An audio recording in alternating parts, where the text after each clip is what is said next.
Em bé một số chỉ nó xin đọc sắp lại lên những câu cha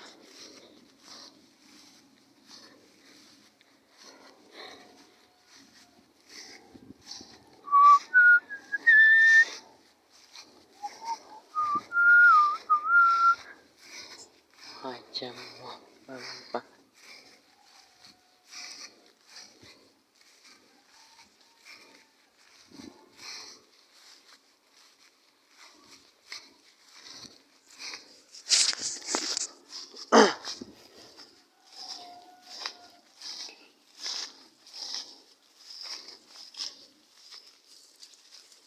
nhiều nhỉ, không biết đâu đâu thật.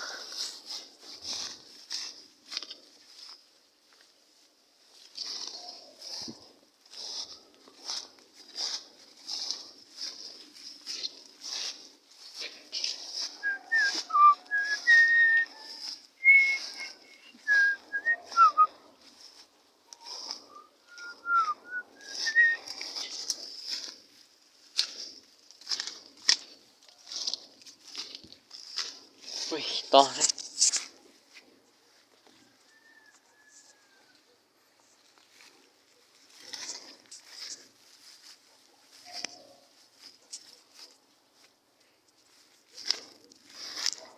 Bó vào mấy cái gốc này, mấy cái cây nhỏ này nhỉ.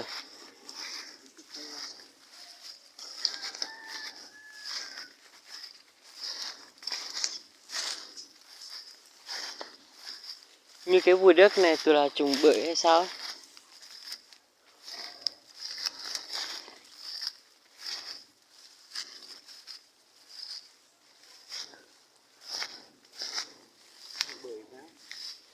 Nhiều thật, nhiều kỳ luôn. Cái núi này chắc tôi là bưởi thôi.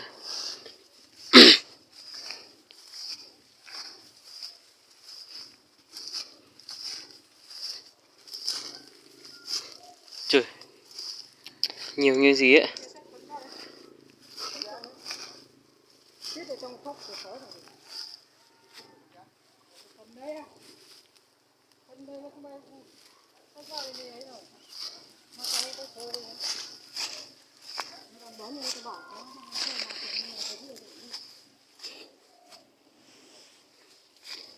Anh em, hết thôi.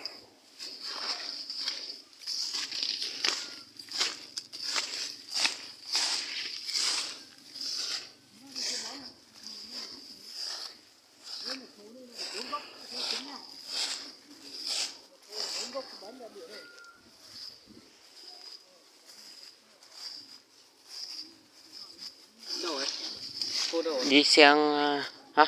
Xô á? Có đâu. Nếu không ăn xuống à?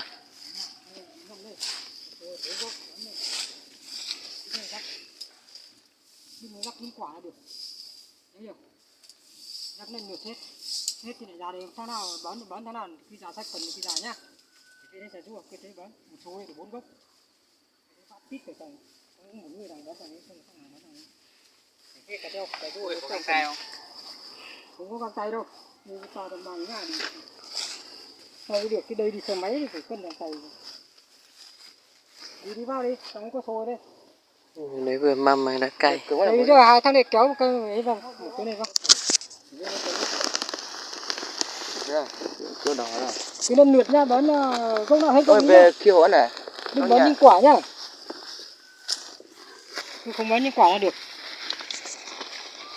Cái này vớt lên trên ấy, trái kiểu như là nước nóng ấy.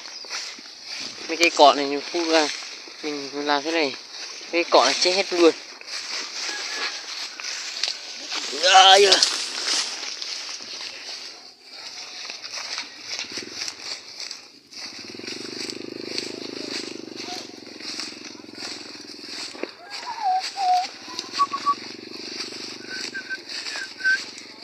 Là có bạn nhìn sao cả đó.